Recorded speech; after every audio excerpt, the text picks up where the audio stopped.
कोलकाता के RG Kar medical college में महिला डॉक्टर की दुष्कर्म के बाद हुई हत्या के मामले में स्टेटस रिपोर्ट सुप्रीम कोर्ट में पेश कर दी। रिपोर्ट में सीबीआई ने बताया है कि कोलकाता के आरजीकर मेडिकल कॉलेज मामले में अपराध स्थल से छेड़छाड़ की गई। इस पूरे मामले में लीपापोती की कोशिश की गई। सीबीआई ने अंतिम संस्कार के बाद एफआईआर दर्ज किए जाने पर भी सवाल उठाए। सुप्रीम कोर्ट ने बीती 20 अगस्त को स्वतः संज्ञान लेकर आरजीकर कॉलेज की घटना पर सुनवाई की थी।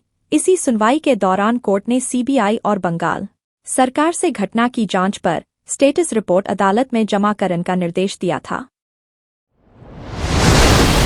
उत्तर प्रदेश की योगी सरकार ने एक कड़ा फैसला लिया है। सरकार के फैसले के अनुसार उन अधिकारियों और कर्मचारियों को अगस्त माह का वेतन नहीं दिया जाएगा जिन्होंने अपनी चल और अचल संपत्ति का विवरण नहीं दिया है। सरकार ने सभी विभागाध्यक्षों को निर्देश दिए हैं कि केवल उन्हीं कर्मचारियों को वेतन दिया जाए जिन्होंने मानव संपदा पोर्टल पर अपनी संपत्ति का विवरण दर्ज किया है।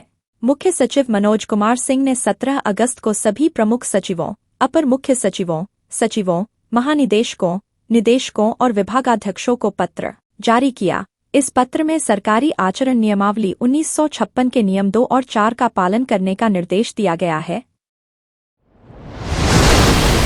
त्रिपुरा में भारी बारिश के चलते बाढ़ और भूस्खलन से हाहाकार मचा है। इसके चलते राज्य में 10 लोगों की मौत हो गई, जबकि एक युवक लापता हो गया। बाढ़ और भूस्खलन को देखते हुए बचाव अभियान शुरू कर दिया गया। इसके चलते अब तक 32,750 लोगों के 330 राहत शिविरों में पहुंचाया गया है। वहीं केंद्रीय गृह मंत्री अमित शाह ने त्रिपुरा के सीएम से बात करके हर संभव मदद का आश्वासन दिया है।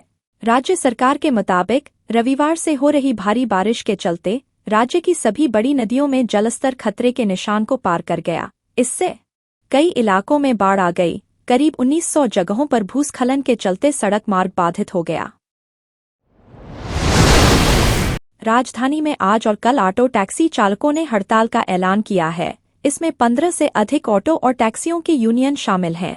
हड़ताल करने वाले संगठनों का आरोप है कि ऐप आधारित कंपनियां उनका शोषण कर रही हैं, उनसे मोटा कमीशन वसूल रही है। इसी तरह बाइक टैक्सी और ई रिक्शा से भी उनके रोजगार को नुकसान पहुंच रहा है। उनका कहना है कि केंद्र सरकार और राज्य इस पर रोक लगाए। वहीं दूसरी तरफ दिल्ली में कई ऑटो संगठन हड़ताल में शामिल नहीं हुए हैं। उनका कहना है यह हड़ताल ऐप आधारित कंपनियों से जुड़े ऑटो और कैब चालक कर रहे हैं। सुप्रीम कोर्ट में सुनवाई से पहले पंजाब व हरियाणा के आला पुलिस व प्रशासनिक अधिकारियों की बुधवार को पटियाला के पुलिस लाइन में किसान जत्थेबंदियों के साथ शंभू बॉर्डर को लेकर बैठक हुई। करीब 1 घंटा चली बैठक में दोनों पक्षों के बीच कोई सहमति नहीं बन सकी। किसानों ने बिना ट्रैक्टर ट्रालियों के दिल्ली जाने से साफ इनकार कर दिया। बैठक में पुलिस व प्रशासनिक अधिकारियों ने लोगों को हो रही असुविधा का हवाला देते हुए किसान जत्थेबंदियों को शंभू बॉर्डर खोलने के लिए कहा। जवाब में किसान नेताओं ने कहा कि रास्ता किसानों ने नहीं बल्कि हरियाणा सरकार ने बंद किया है।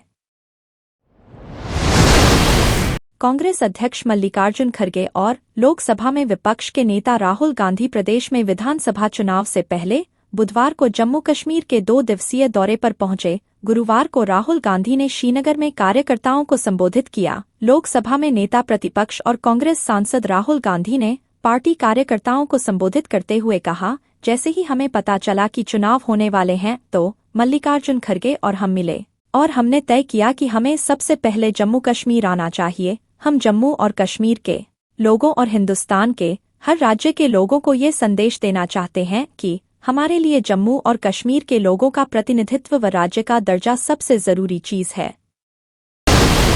प्रधानमंत्री नरेंद्र मोदी 2 दिवसीय पोलैंड यात्रा पर राजधानी वार्सो में हैं। पीएम मोदी 21 और 22 अगस्त को यूरोपीय देश की यात्रा पर हैं। इसके बाद 23 अगस्त को पीएम मोदी युद्धग्रस्त यूक्रेन का दौरा करेंगे। पोलैंड मध्य यूरोप में भारत का अहम व्यापारिक साझेदार है। किसी भारतीय प्रधानमंत्री की यह 45 साल बाद पहली पोलैंड यात्रा है। वार्सो पहुंचने पर भारतीय समुदाय ने पीएम मोदी का जोरदार स्वागत किया।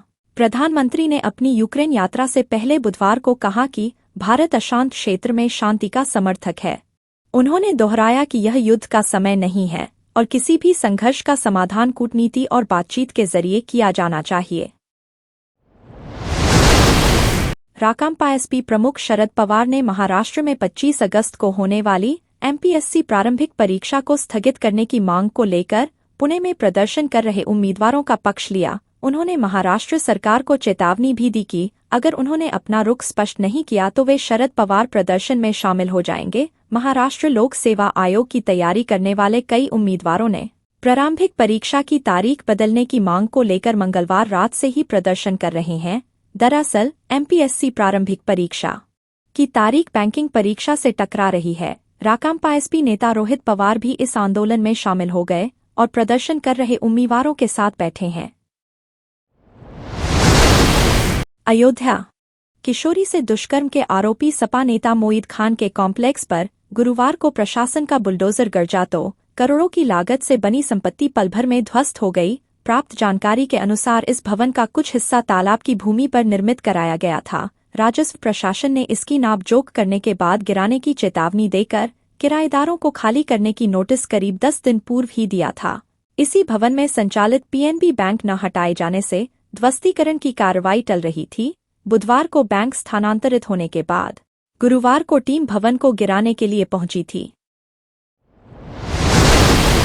आवासहीन परिवारों को आवास उपलब्ध करवाने के लिए शुरू की गई प्रधानमंत्री आवास योजना को 5 वर्ष के लिए विस्तार दिया गया है। जारी आदेश के अनुसार अब प्रधानमंत्री योजना के अंतर्गत 2028 से 29 तक पात्रों का चयन कर उन्हें आवास बनाने के लिए सहायता धनराशि दी जाएगी। परियोजना निदेशक ग्राम्य विकास अभिकरण प्रेम त्रिपाठी ने बताया, शासन के निर्देश मिलते ही आवासहीन पात्र परिवारों का सर्वे शुरू कर दिया जाएगा। परियोजना निदेशक ने बताया, प्रधानमंत्री आवास योजना के अंतर्गत देश में 2 करोड़ परिवारों को प्रधानमंत्री आवास योजना का लाभ दिया जाएगा। आवास योजना के अंतर्गत लाभान्वित करने के लिए पात्र परिवारों का सर्वे किया जाएगा।